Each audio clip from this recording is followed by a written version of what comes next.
Well, I'd like to welcome everyone to the Seeking Hope webinar, Preparing for a New Normal, emotional first aid tools that will equip and empower you and help you to deal with what's going on right now and what does normal even look like. We're going to get started. My name is Shelley Pinamaki. I'm a chaplain and one of the founders of Seeking Hope. So thank you so much for joining us. Please pull out your, on your Zoom, the group chat, so that if you'd like to ask questions.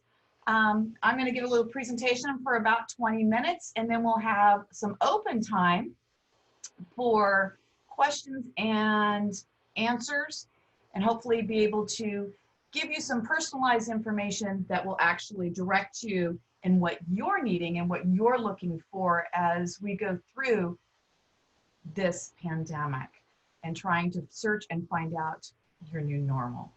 So thank you again. This is Shelley Pinamaki with Seeking Hope.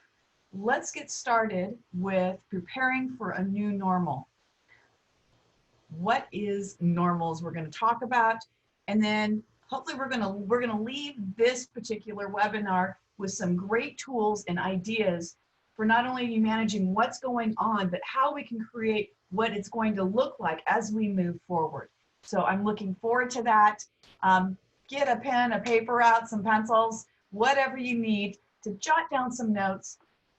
Be sure to use the chat bar so that you can ping me with some questions and some support. I love seeing all of these great new people here and being online with me today. Thank you so much. So preparing for a new normal. We talk about, well, is this normal? Is this not normal? We know what's going on right now is what is, it's not normal. It's not what we're used to. And how does emotional first aid tools, how do we care for ourselves and others in this process? So let's take a look. Oh, we got somebody coming in that I need to admit. Great Zoom tools now. Here we go. So normal. When we say we're preparing for normal, what does normal even mean? It's a really good question because it can vary. It can have a different idea about what that means each and every time we take a look at that. So what is normal? What is the difference? Is there truly a real normal? Well, normal is different for everybody.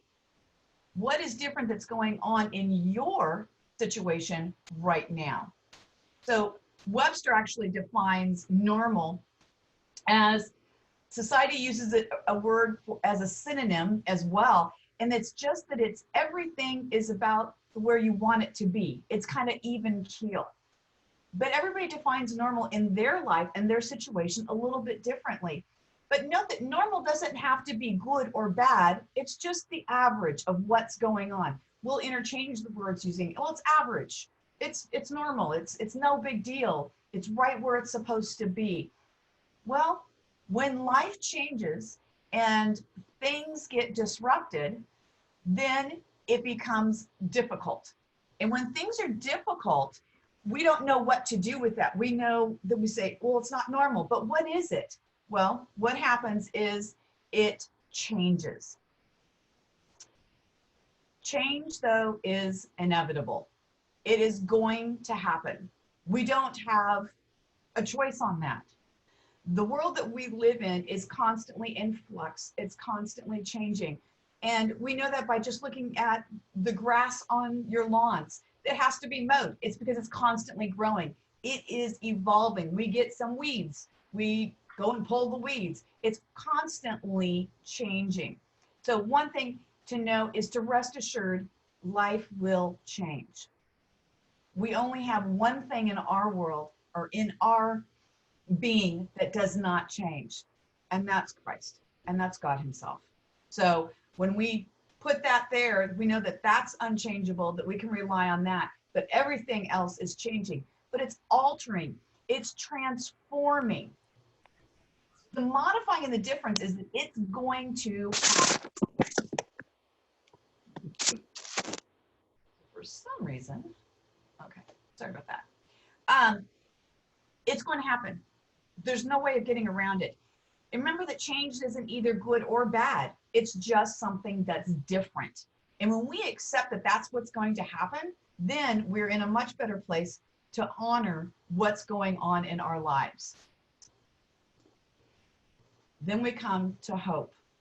So we have this, what we consider normal, and then there's this change, but there's hope in the middle of that. And hope is truly a belief, a desire that something can change. That's what we want, change. We have this hope and this desire for something to get better. We talk about New Year's resolutions, right?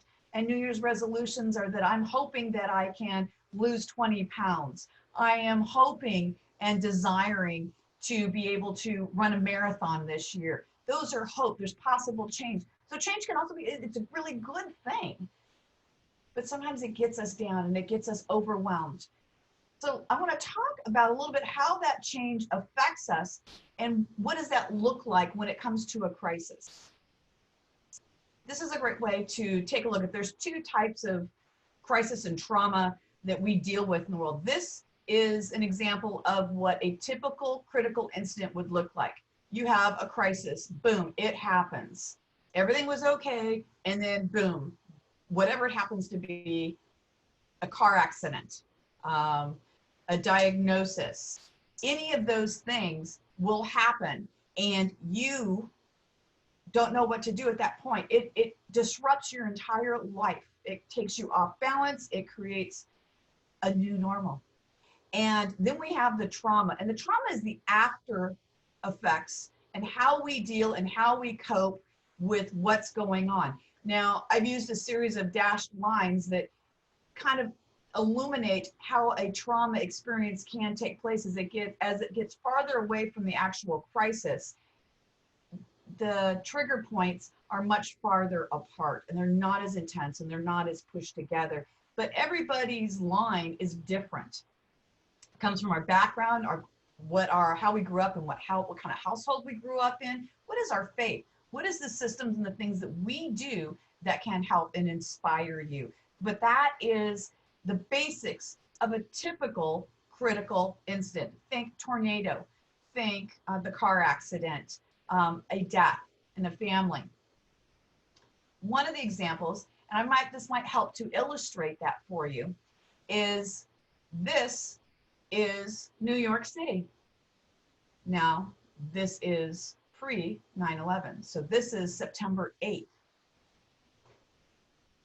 We look at this and go, okay, got it. That's normal. That's what we're used to. That's what we're accustomed to, right? Critical incident happens. We have the airplanes that fly into the Twin Towers. It is an impact zone. Explosion, that dictates this is a critical incident. This happened, it's right here and it's right now. And then we went through, even though it was a long period of time, but the majority of the world, this was that day. The people that lived in New York, their trauma effect is going to last a lot longer because they are living in that zone. I live in California. So even though we were affected by it, we still were not pushed through the same sets of trauma and had to relive and go through those traumas because of that.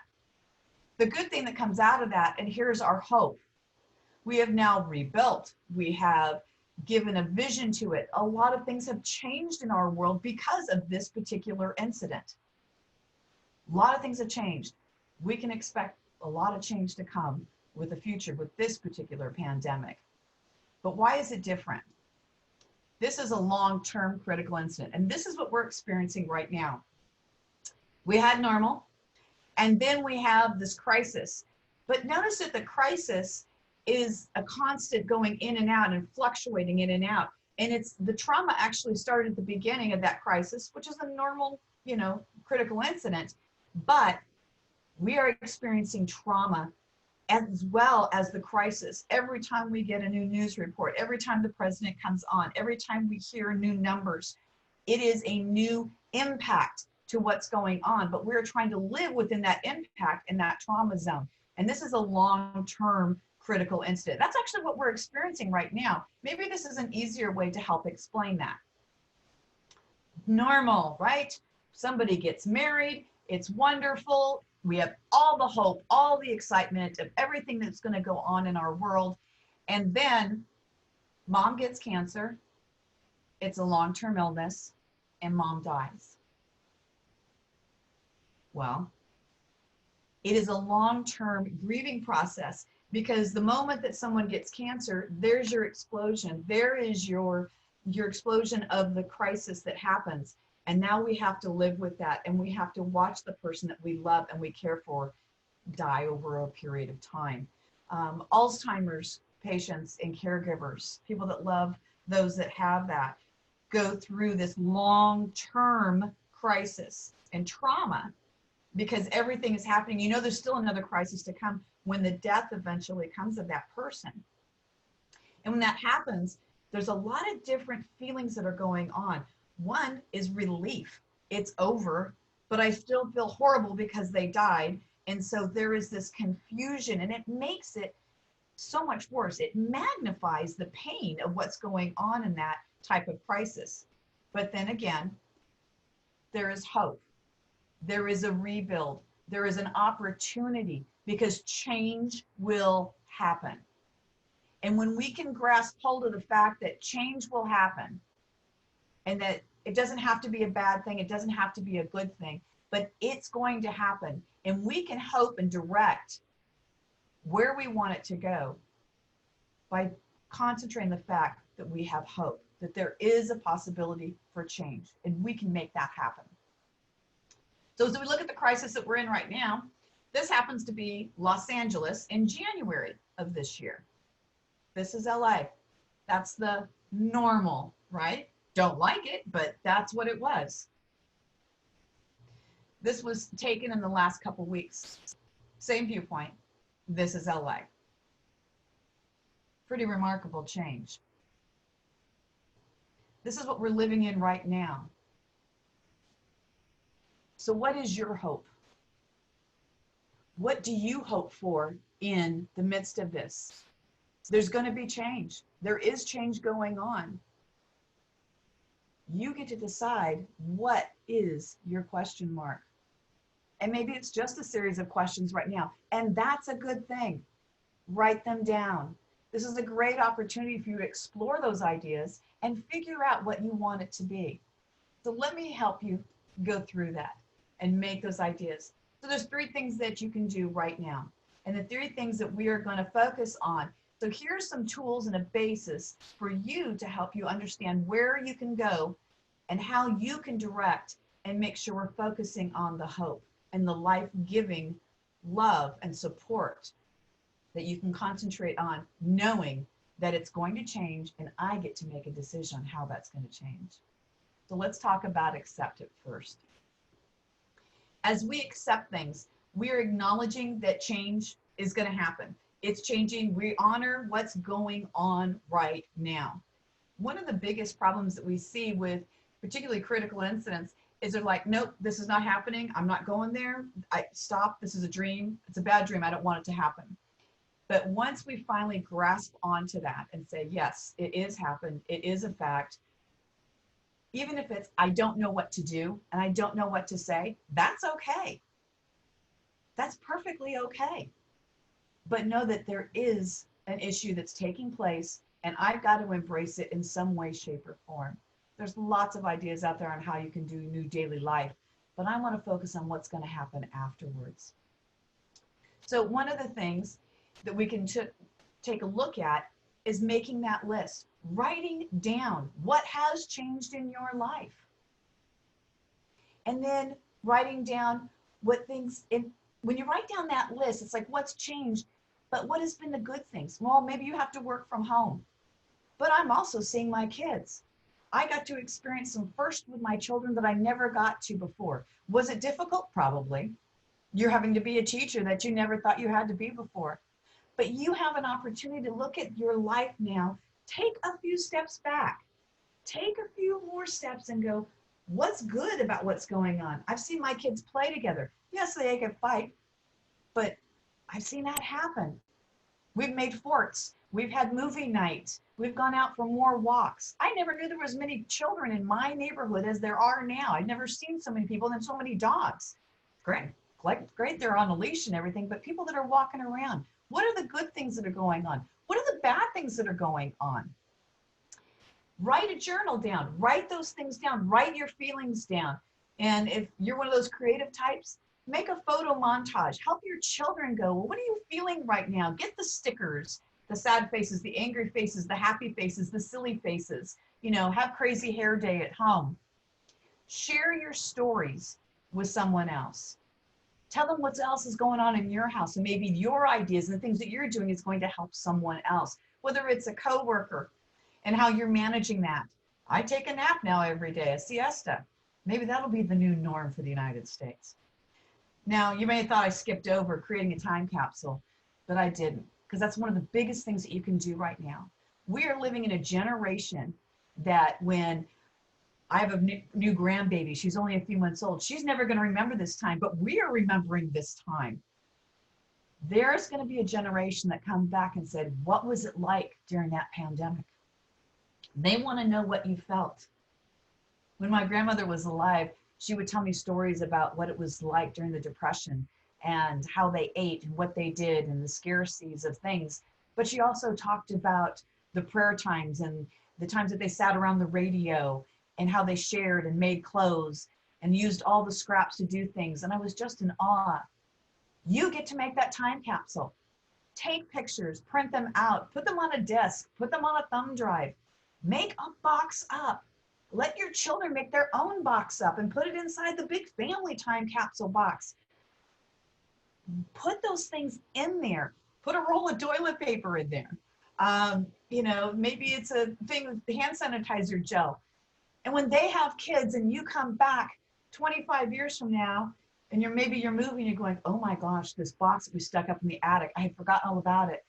And you get to open it up with a new generation. That's why writing those journals, what you're feeling right now, is so important. It's going to be a treasure trove for all of those people. Select. You get to make the selection. What do you want to keep in your life? And what have you learned that you really are not doing now that you actually don't need to do? I don't miss that. Or because I'm not doing this, I feel so much more grounded. I may be a little more anxious about this, but what's different? What can you keep in your life? Pros and cons. What are the good things that are going on right now? We talked a little bit about that a few moments ago, but you know, you get to decide what you take on. Remember, fear is a liar. Fear is not a part of this. And this crisis and this situation, this pandemic does not define who you are. You get to determine that, and God gets to determine that. That relationship is what's going to solidify you and move you forward. And that's what I would encourage you to do. We look at these things about making that list again. What do I want to keep? What do I want? So you made a full list on the accepting things. These are all the things that are going on. Now let's separate those into pros and cons. What are the good things? What are the things that I want to reevaluate? What about the relationships you had? We hear stories about people that are connecting via Zoom, just like we are here today, but they're connecting over years and time spans that they have never, didn't realize. Why weren't we doing this before? I have a feeling that Zoom's going to be interjected into our daily life like we never knew it could be before. Zoom's been around a long time, but I never thought about celebrating our aunt's 80th birthday online. There was a whole bunch of relatives there that I had never met, but we got to see them and talk and introduce. It was an amazing opportunity. My family's scattered now all over, but we can talk with each other. We get to see each other. I get to see the grandbaby as she's learning to sit up. What relationships do you want to keep? Are there some friends that you thought were really close and you haven't heard nor hear from them and you're actually doing okay? Or did you be able to evaluate what's going on? And maybe that wasn't such a good relationship, and because it's been taken away right now because of social distancing or whatever the situation is, how are you feeling about that? You get to reevaluate that. What do you want to take on? Are you exercising more? Are you getting outside and soaking up the sun a little bit more? What is it that you're doing that is helping you take care of yourself, your family, your pets, your friends? What extra time are you spending with God? Are those things that you want to keep and implement in your life? Make those selections. You get to decide. Because with hope, we get to decide what we want tomorrow to look like. We are in this pause right now, this giant, beautiful pause. You get to decide what tomorrow looks like. What do you want to keep and bring with you? And what do you think, wow, I don't miss that. And I don't think I want to invite that back into my life when things go back to a normal, right? You get to make that. And you get to make that commitment to yourself. You actually get to write the script. You can write your very own script of what you want your new normal to look like. You are empowered. God has empowered you to look at this and say, wow, I have this opportunity here. Rather than going, oh my gosh, I have to stay home and I'm here and I'm stuck with my kids. I get to stay home. I get to be with my kids. It's all perspective and a lens. And if you need some help, take some prayer and say, God, let me see this life, this moment, this situation through the lens of Jesus. Let me understand what's going on with me right now through your lens and what you have to bring to me. Create an inventory of those great moments, because when life goes on and we're into 2021 and you hit those hard roads, you can reflect back and look, wow, remember when we got to do that? We got to hit a pause. Maybe you're going to create a pause weekend for yourself every month. We shut off the whole rest of the world and it's just us. Because that pause time that we were forced to have by God's graces can be an empowering and beautiful tool that has helped us to grow. So empower yourself with that. So we've accepted, we have selected what we want to keep and what we don't want to keep. And now we have hope about what we want our new normal to look like moving forward. You have that capability. And I encourage you to ask God to be right there along with you, to organize your steps in front of you, and possibly take on my scripture, to lean not on your own understandings, but in all ways submit to him, and he shall make your path straight. I do have an opportunity, because you've joined with me here today, that if you want to take any of the online training courses, you've got somebody that is really having a difficult time with this, and you want to walk alongside them in this crisis and help them. There is an opportunity here. I'm giving a 50% off discount to the level 1 CARES Onlining training course. CARES is our acronym that we use to help people walk through those stages. I'm going to open it up now to questions and answers. And I went 2 minutes over my time schedule, but I don't think that's too awful bad. Please use the chat bar so that I can read any questions you might have in regard to creating your new normal. Is there something that you specifically are having a problem with that I can possibly help you with? I'm available. You can always email me as well at Shelly@seekinghope.com, and I'd be happy to address any of those concerns as well that you might have. But I really just want to help and support you to create your own new normal, that you can accept what's going on, because you don't have a choice. It is happening. That you get to make the selections on what's coming into your life and what's going on with it and how you are responding to that. Remember, this crisis does not define you. God defines you, and you get to make those choices. God gave you free will and an opportunity to look at this. It is bad to some degree, but you get to take a step back and take a really good look at what you want to have come out of this. I encourage you to do that. And then sit in the hope that you get to write your new script. You get to redefine your family. You were forced into this. So use it as an opportunity for your family growth, to look at the things that have blessed you, that you have discovered about yourself, journal about them, write them down, put them in that time capsule, and have your kids help you. go out and take pictures and put all kinds of different things in. Maybe it was a famous granola bar that you guys constantly ate during this time at snack. Whatever it might be, create a time capsule. There's going to be a generation and you are going to be the storytellers. What is the story that you want to tell during this time that we went through the bad stuff and yet we had hope, and look where we are now. It's an opportunity to bless one another. Few little tidbits coming in. Yes, this is problematic. This is hard. It's like, but it's just so hard and I'm so tired and I just want to go out. You're right. I do too. Do it with the social distancing in place, and realize that this is going to be over. There is an end date to this. It's not going to be forever. Yes, we are going to have a new set of changes. Just like when 9/11 happened, air travel changed forever. I mean, I can now buy great cosmetics and great stuff for my face and body in the nice little under 3-ounce tubes. Great traveling stuff. We used to have to, make that stuff up before. We don't have to do that anymore. Well, there's a positive side, but it also gave us a great hope for other people as well. Let's get this. I like how you differentiate between the critical incident and the long-term critical incident. It really helps to understand that, yes, there is that instantaneous car accident, Oklahoma City, tornado, flood that happens, but those long ones, and that's what we're in right now, is the long ones. It's the diagnosis of cancer, it's the Alzheimer's, it's this pandemic.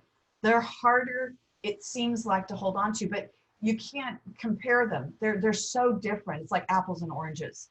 But it does help you to understand going, it's just going to take a little bit longer. But you can give yourself a break and not feel the guilt on top of that. So I would encourage you with that. Here's another question that's come in. I was talking to a mother of 2 middle school age boys who were having a hard time. I told her to have them list their blessings, the good things instead of the bad things. They did that and it really changed their outlook. Count your blessings, just like Shelley said, and there is room for the burdens. So true. We forget to realize that you all are joining me because you have internet. You have these opportunities to get email and phones and all of that stuff that we never had before. Can you imagine what this was like back when they had that first pandemic? Oh my gosh, the Spanish flu. They didn't have any of this. How did they really connect? It was total isolation. We do have a lot of blessings right now. We can still go to the grocery store, and our grocery stores have food. Can you imagine? I'm even seeing toilet paper now back in the things, back in the stores. We still have what we need. It's hard and it's tough. And if you are blessed enough, possibly make some donations to the food drives. Look around your neighborhood, real close by. Is there someone that you can help in the mess, in the middle of all of this mess? Remember that you are blessed when you bless someone else. Take that opportunity. It is a great provider. God provides for all of us. Thank you so much, Sarah. And it was a great reminder in the midst of all this. I hope you got a lot out of this. Take a look at making that time capsule. Reevaluate, write your new script for what you want your new normal to look like. You are empowered to do that. I have taken our time today, and I just want to thank you so much for being here with me. If you'd like, again, you've got an opportunity to, if you want to walk alongside somebody who is really traumatized by this and have some additional tools and resources, I've got that online. You can also go to seekinghope.com, and in the store, there is a whole bunch of stuff that's also free.